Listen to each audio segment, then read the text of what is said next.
laid that question out well, as he laid it out in that question answer. Is it possible that two things could be true? That there may be a there with his testimony to Congress when it comes to whether Comey told the truth, and that he's only being targeted, and that no one would be targeted unless in this situation, unless it were political? So I think so.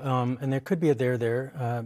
James Comey has engaged in practices that I think show poor judgment. The Inspector General of the Department of Justice has censured him essentially twice. Right. One time for what he did in the 2016 election with the Clinton investigation, saying that Mr. Comey had usurped the authority of the Attorney General and had This is when announcing that right before the election. Yeah. And the Inspector General also says that Mr. Comey had mischaracterized the DOJ prosecutors' legal positions. Mischaracterizing is a consistent pattern. And then the Inspector General calls him out again a second time around for something completely different, in which he had left the office after being fired by President Trump and then had shared his memos of conversations with Trump to a friend to get it to the press. That was also called as a dangerous example, is what the Inspector General said of Mr. Comey. So there could be a there. There is a discrepancy between Mr. Comey's statement in Congress and what Andy McCabe had said, but there's also ways in which lawyers will parse every single word of what Senator Cruz said. Senator Cruz said that Andy McCabe said that Comey had authorized it and had knowledge of it. Right, and Comey would perhaps say, but I didn't actually make the phone call. Yeah, and in fact, the Inspector General says what McCabe said is not that Comey had pre-authorized it, but McCabe, had told Comey about it, and Comey accepted it. That's very different. Then yes, yeah. Before and after the fact. Yeah. Anybody knows that, right? Okay, Van. But you think that if Comey is charged, and obviously it looks like that's where this is going. It's clear where the president wants it to go.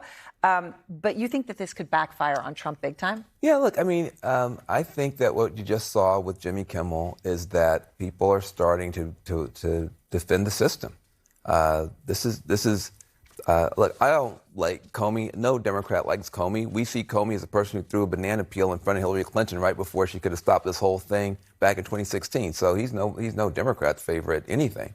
But the idea that you're going to go rummaging back through the sock drawer back to 2020 to find something somebody said to put them in prison is totally nuts. It's insane. It's the type of stuff that happens in a banana republic when you just go after your political enemies. And the idea that this guy, Donald Trump, has tweeted out that he wants this person in jail kind of makes it look like, I don't know, something called selective prosecution. So he's already botched the case, and he continues to do stuff. I think if you listen to people today, it's the first day since November that you see people walking down the street smiling in New York City because Donald Trump stepped on a rake when it came to Jimmy Kimmel, and this will be the second rake. All right. So, Governor, let me ask you about that post. What Trump said over the weekend, right, which then got rescinded, but it was posted. So then there were questions about where he meant to post it. It said, in part, what about Comey, Adam Shifty Schiff, Letitia? They're all guilty as hell. We can't delay any longer. It's killing our reputation and credibility. They impeached me twice and indicted me over nothing. Justice must be served now. Now, he's yelling what he wants done here, Governor. And again, context here, getting rid of the guy who didn't, his own appointee, who said there wasn't evidence to prosecute, Letitia James, and replacing him with somebody, as he put in this tweet, who it turns out has actually never prosecuted a case before. How big of a problem is all this?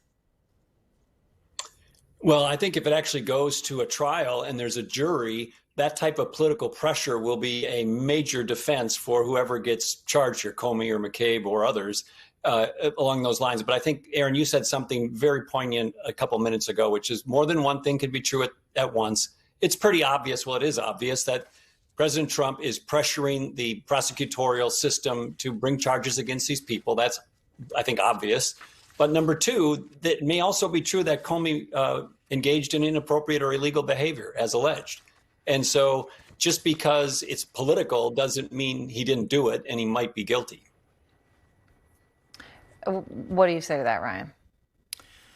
So that's true, but also what Van said is true, that this looks like selective prosecution. And that is a significant factor that the Department of Justice should take into account to actually not charge the case. If this were a close case, and at minimum that's what it is, it's a close case or it's no case, then that's what the Department of Justice did with Eric Adams. Emile Bove who was the second in command at the time, in fact, said internally to the Department of Justice that the reason to drop the charges against Eric Adams is because, quote, first, the timing of the charges and the more recent public actions by the former U.S. attorney responsible for initiating the case have threatened the integrity of the proceedings, including increasing prejudicial pretrial publicity. Right. President Trump's statements are that is the appearance of impropriety. It's the reason that they even said that there was a reason to withdraw charges against somebody who had already been indicted. Right, and right. for the Justice Department to now proceed ahead after President Trump's statements is certainly an appearance of impropriety. And Governor, there's also not even a pretense in some of these cases to have it look anything other than political, right? If you take the Letitia James case, right, the mortgage fraud that the administration, by their standards, said what she did is criminal by having two primary residences. ProPublica